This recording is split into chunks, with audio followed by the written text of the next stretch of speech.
Good afternoon, Afro friends and family. We are coming to you live. My name is Alexis Taylor, Afro Managing Editor, and I am here with two of our amazing reporters in our editorial department, Miss Tashi McQueen and Miss Megan Sales.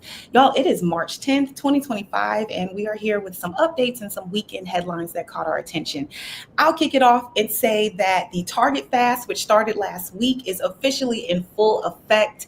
We don't want to see a single black dollar spent in Target. And if you're unsure of what I'm speaking about, please run, do not walk to targetfast.org. That is where you can find out more information about this initiative. The Target Fast began on March 5th and it will last through April 17th. And this is a plan to take some action with our black dollars. The Target shareholders meeting is on June 12th. And so leaders across the nation are calling for the company to experience a blackout of black dollars. According to the Reverend Dr. Jamal Bryant down in Georgia, this is going to be a way to just walk out what we've been talking. According to information from Forbes, this plan is actually working. Target has seen a drop in visitors to their website. And when we had that February 28th blackout, they actually did see a drop in upwards of more than 1 million people when it comes to traffic on their website.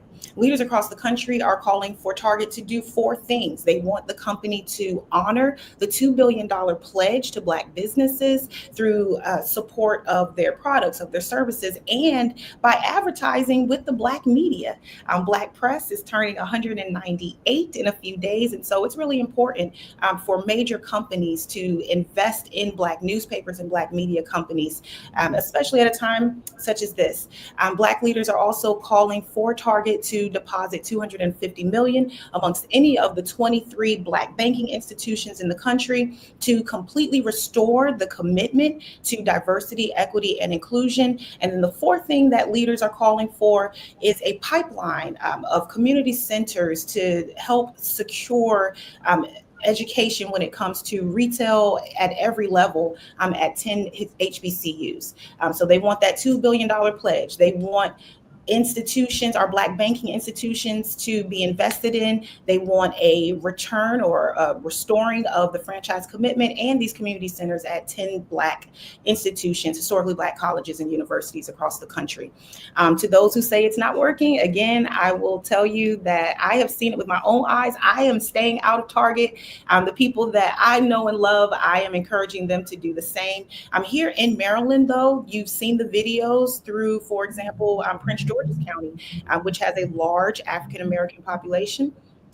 They're not in Target, y'all. So make sure that we just spread the word, make sure that across the country, everyone is participating, because when it comes to the Black dollar, it really does have power, and we have even more power when we're working together. So make sure you're taking part. And again, you can check out that information at targetfast.org, or you can go to afro.com and learn more about it. Ms. Tashi McQueen, what do you have for us? Yeah, so Maryland legislators have introduced the Protect Our Federal Workers Act recently, which aims to assist federal employees laid off due to the recent and sudden federal spending cuts by the Trump administration. The proposed legislation aims to provide timely financial relief to laid-off workers through expanding the purposes of the catastrophic event account and the federal government shutdown employee assistance loan fund, so that those workers can utilize those funds. The Senate Budget and Taxation Committee reviewed the bill on March 6th, and the House version is advancing, having reached 3rd reader. So it's coming along in the process for sure. And there has been some resistance concerning the bill in the General Assembly, but amendments to certain powers within the bill were defeated in a House floor vote last week. As well, in other news, on a sad note, condolences to Maryland House Speaker Adrienne Jones, who laid her eldest son, Brandon Jones, to rest on last Friday. Brandon Jones died on February 27th at the age of 44. A funeral service was held at Union Bethel AME Church in Randallstown, Maryland. It was attended by numerous state legislators and officials who showed the support throughout the service for Speaker Jones and her family. One in particular was Lieutenant Governor Aruna Miller, who expressed condolences during the service, stating, "Please know that everyone here supports you and is here for you." At one point, Brendan Jones worked in Baltimore County's 911 call center and then transitioned to the Department of Corrections. And he also had a passion for gaming and science fiction films, which they made to make known and within his services at that service. So again, condolences to Speaker Adrian Jones. Thank you for that, Tashi. And that is rough. So again, like you said, condolences to Speaker Jones and her entire family and anyone who was touched by the life of her son. All right, Miss Megan Sales, what do you have? Yeah, so it seems like there's a lot of demonstrations and rallies going on around the country. But last Wednesday, a coalition of faith-based organizations launched a series of vigils that are being held to demand that Congress defend against the 47th president's attacks on the Constitution and on vulnerable populations. So I was in Washington, D.C. to cover that demonstration. The coalition included members of Sojourners, the Baptist Joint Committee for Religious Liberty, the United Methodist Church, and the United Church of Christ. They were standing outside of the Capitol building, weathering the rain and the wind. Y'all, it was not a nice day outside, but they stood out there to condemn the president's efforts to decimate the federal workforce, to freeze federal funding and birthright citizenship, and dismantle the Department of Education, just to name a few. The demonstrations are being called Faithful Witness Wednesdays, and they're going to continue each Wednesday in March outside of the U.S. Capitol building if you would like to head down to D.C. and join.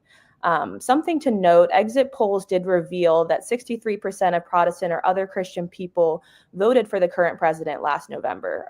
Nearly 59% of Catholic voters did the same. At the vigil, I talked to Bishop Julius C. Trimble, who is with the United Methodist Church, about this statistic. And from his perspective, he just said that Christians should look at scripture to determine that the president's actions are really just not in line with the teachings of the faith. Again, if you would like to join these rallies, these demonstrations, you can head to the U.S. Capitol building. Typically, they're going to be held at noon on Wednesdays. So you can look to social media for that information as well, but I'll stay on top of that. And then the other thing I just wanted to say was congratulations to Mayor Brandon Scott on the arrival of his second child, Camden Lee Scott. So just congratulations to the mayor and his wife.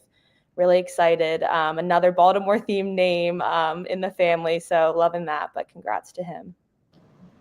Thank you for that, Megan. And all of those stories are up on afro.com. Make sure you check them out. All right, that concludes another edition of Afro News at Noonish. Thank you for joining us this week, and we will see you next Monday.